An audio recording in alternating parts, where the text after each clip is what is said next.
At first glance, the recent update that we had to Galaxy of Heroes seemed incredibly positive. One of the best updates we've had in a long time, but I don't think we have as yet been given the full picture. Is what I mean. We're getting easier progression, we're getting new features, a much awaited sandbox mode or training, even if it is just a little bit limited right now, and some nice quality of life changes, including enhancements to existing Cantina and general energy nodes. So unfortunately, I'm still on the PC client and I don't have the update available. It should be available sometime soon-ish, TM, I hope. Some of the good things that CG has done in this latest update, most notably, and this is surprising to me, this is actually incredibly surprising to me, is these Aurodium lightspeed tokens. They are currently 5,000 Aurodium lightspeed tokens. They are currently 5,000 error currency in order to get one of them, right? And they can take your units to 6 stars and Relic 5. Now on my main account, I do not touch these because there's no reason. You can take a look at the units like Jawa and Talia. Who cares, right? Ewoks. Honestly, who cares about Ewoks? Imperial Troopers, maybe, but I don't need it. You know, I don't feel like I need it. Jawas and Ewoks and kind of useless units all in all. This is not particularly useful to me. However, with the upcoming updates, these prices are going to shift, and it is probably because we are getting more and more access to error currency, generally speaking. CG put out a lot of numbers saying we're getting 200% increase to that, 400% increase to this, free to play will get this much, pay to play will get this much, and it all sounds really positive, right?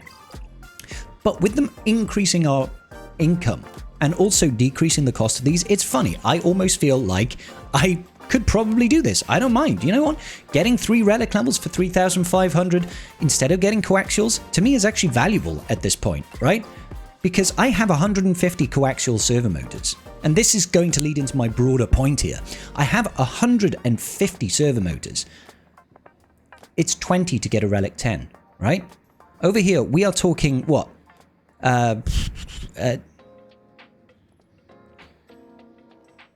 We're talking, I've got like 7 Relic 10s essentially sat here, but the reason I don't do them is because the rest of the materials required to get characters up to Relic 10 is just too prohibitive. Don't get me wrong, I've got a couple of Relic 10s. You know, I've got Glad, I've got PK Hondo, I've got Lord Vader, I've got Leia, but things like Jabba still missing, right? It's really hard to get access to this corrupted signal data. It's really hard to keep on top of Flawed. The only reason I right now have 1100 Flawed signal data is that we're coming up to the end of this era and I want to be prepped for the next era battle that's coming up so that I can get 6 R9s and 1 R10 in Cassian and or undercover, right?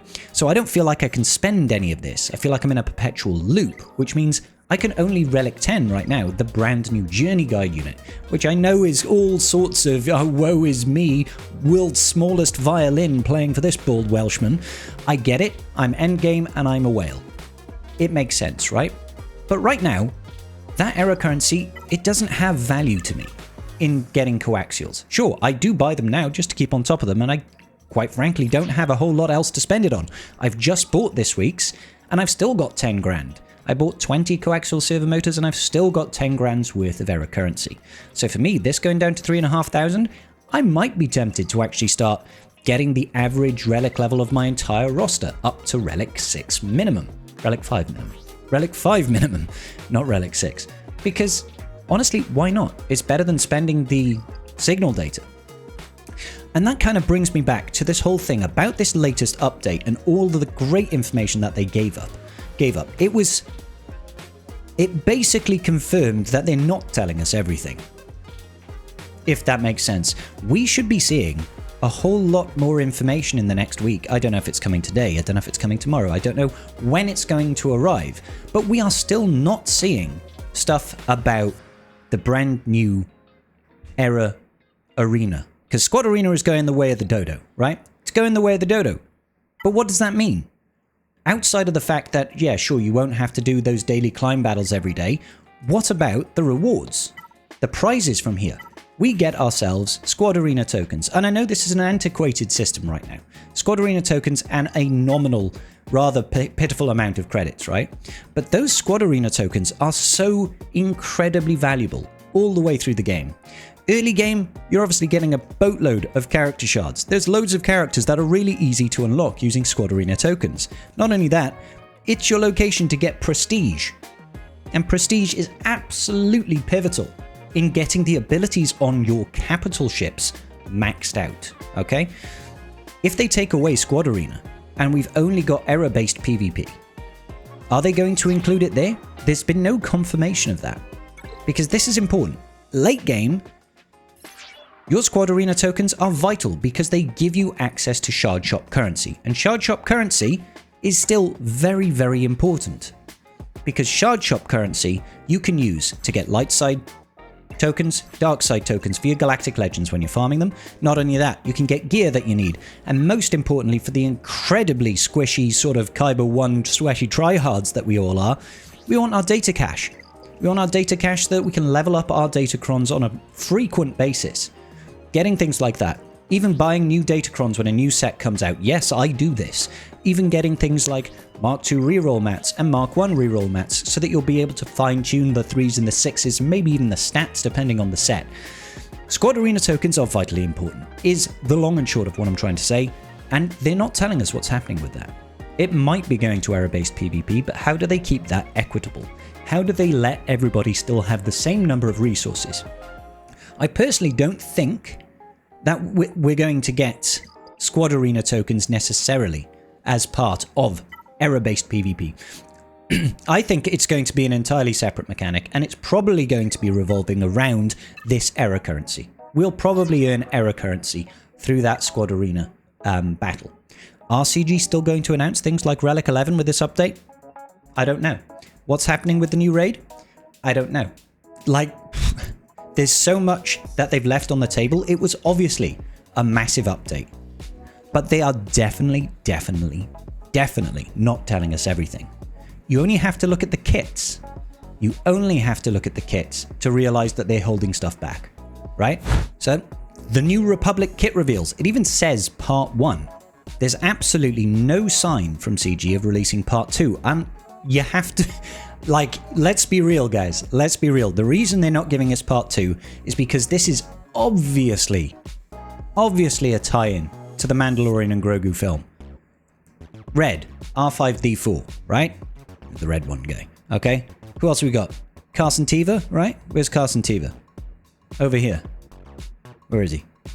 Or is this Zeb first?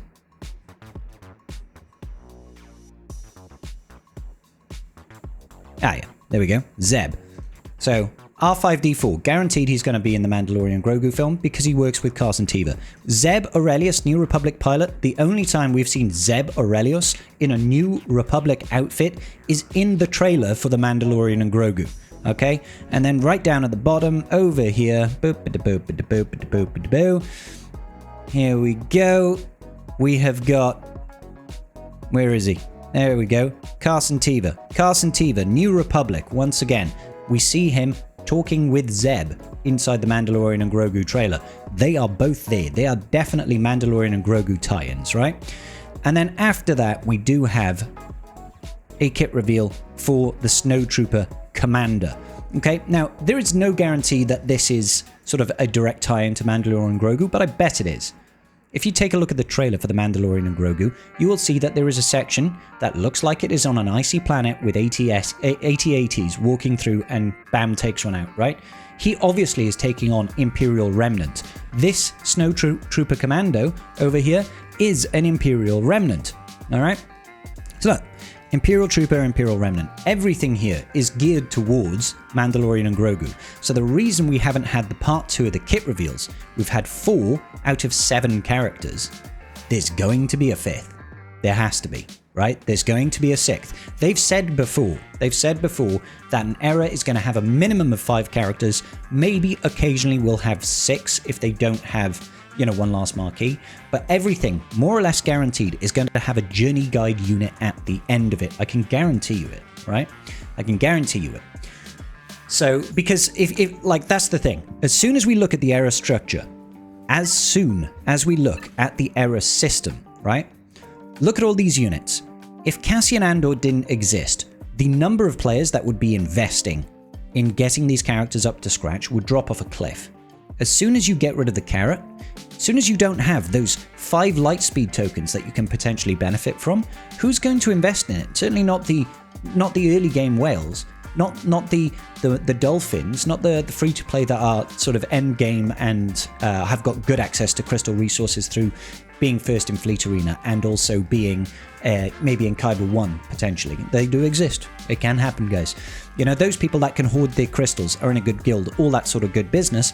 They can also invest and get the Journey Guide unit. Maybe at 4-star, maybe at 5-star, however it happens to be, right? It's very accessible. But as soon as you take away that reward, all of a sudden people are not going to invest quite so heavily. Whales are going to whale. We know that. Endgame players that like to throw money at this game are still going to do it even if there's no Journey Guide. They'll drop off, sure, but a lot of people will still do it. So we have to assume that this next era is almost certainly, I'm just going to say it, it's certainly going to get a Journey Guide unit. You can place your bottom dollar on that. Bet your bottom dollar that tomorrow, well, probably not tomorrow, we are going to see an update that's going to tell us about it. Now, my theory at this point in time, and I could be completely wrong, is that CG are going to hold off, and when this error structure comes in, they're not going to tell us. Hang on, I'm in the wrong place. When this new error comes in, they're not going to tell us the characters past the 4th unit.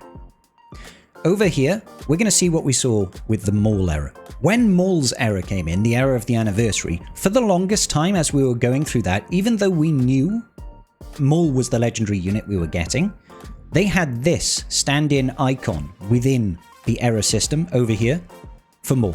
So it didn't show us what we're going to get. And I have a feeling that when the error update comes in, and we're going into May the 4th, maybe we'll probably get an update. We probably will. And they'll probably tell us more. We'll have the 1, 2, 3, 4 units, you know. We will have R5, we will have Zeb, we will have Carson Teva, and we will have Snowtrooper Operative or whatever it is. And then over here, these 3 may well be blank, or maybe the legendary will be blank. And the reason I think that's going to be the case is because the film, The Mandalorian and Grogu, does not drop until the 22nd of May. We have obviously 6 days and 5 hours as the time of this recording left of this era before we start the next one. So we're going to be getting the first marquee on like May 6th, May 5th, something like that. Let me check the day on that. Yes. So we'll be getting R5D4 on May 5th. All right. Which means May 12th is when we were going to be getting Zeb. And then on what? May 26th, we'll be getting Carson Teva. And then whatever it will be of June, we'll be having the Snowtrooper Operative. Now, by that point, the film would have been released.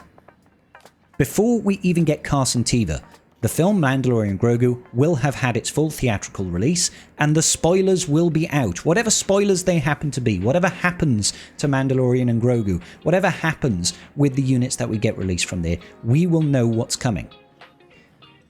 I think it's pretty highly likely that we probably get Sigourney Weaver's character. Sigourney Weaver is in the film. She is a New Republic colonel, commander, something like that. And it feels like she's going to at least have a pivotal role in how the story develops in this particular film, okay? I wouldn't be surprised if CG sort of plays it like this. Follow with me here. We get this new era. They confirmed that the new era units are going to be used in a new raid, right? They tell us about what the new raid's going to be. Either it's going to be a brand new raid, or I still feel like it's going to be a rehash of the Crate Dragon, right? I feel like we're going to have this era's worth of units. We'll obviously get R5, we'll get Zeb, we'll get Carson Teva, we'll get Snowtrooper Operative, we'll probably get some other Imperial Remnant, but it might not be another Imperial Remnant. That last unit is going to be the Elite Marquee. Maybe we are going to have some version of Moff Gideon. Maybe it's going to be Thrawn. I have no idea who's going to be in this film. They've kept the sort of big bad quite a big secret so far. They've not really given that out in any trailers that I've watched so far. That last unit's going to be important. Maybe they give us this lady here, Commander Ward, Captain Ward, Sigourney Weaver's character as the Journey Guide event for this era.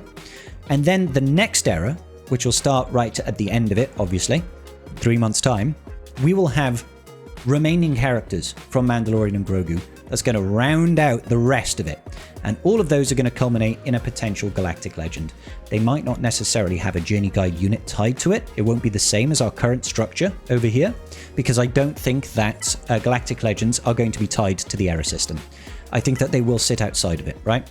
So we will have era units like this, and this one potentially could end up with Commander Ward or Captain Ward, whatever her name is.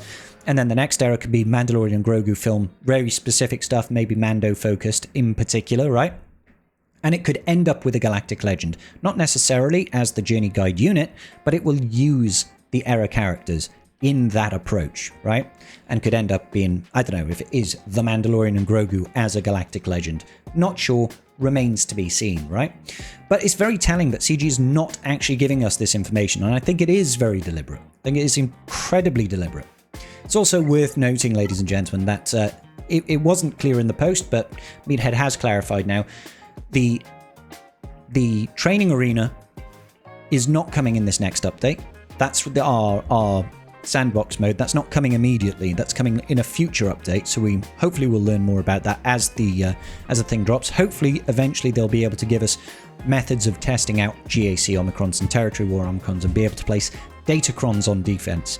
I know in an ideal world we would be able to test it against our allies, anybody that we can put an ally code in and just build a team out of their roster. Unfortunately, it's not looking likely right now. Maybe in the future we'll see that mode expanded, and I really do hope so, because it is something that's incredibly important to the player base, I feel, and it's one of the biggest requests that we've ever had in this game, okay? Alright, cool. So, legendary units that they're not telling us about. They've obviously not given us any information about the upcoming May the 4th rewards. What are we getting? There's always double drops, triple drops, there's always bonus stuff going on. Era battles come back, all this sort of thing. They make a big hoo-ha of it because it is Star Wars Day. And Star Wars Day is the biggest day of the year for Star Wars, obviously, right? May 4th. We're going to be getting something, and they haven't told us just yet. I would imagine we are going to get double drops and triple drops. It may well, in fact, be even more than that. So there's definitely something more coming there as well. Overall, I'm really excited and positive about this update. I think it has been a really, really good thing, and I think we've desperately needed it. Now, don't get me wrong, I'm not overly excited about the New Republic characters. It's hard for me to be overly excited. Maybe when we watch The Mandalorian and Grogu, it'll all click and we see what legendary we're working towards. But as of right now, until we hear more about are we getting new Colosseum bosses, are we getting a new raid, are we getting a Galactic Legend, they've promised stuff about Fleet and GAC and Territory War, but we don't know anything about it. They say it's front of mind, they say it's important, and I hope it is true, because if they continue on this path of continual improvement, massive updates and overhauls to the background, to the UI, to the structure of the cantina, I think it's all really positive steps that say that they have faith in this game and that they're willing to invest. So I'm hoping that we've got more good stuff coming. I want to know your thoughts though, ladies and gentlemen. What do you think is happening in the future? What do you think is coming? Tell me in the comment section down below, and while you're there, give me a little like, subscribe if you haven't already, and I'll see you all in the very next video. Peace out, and may the Force be with you.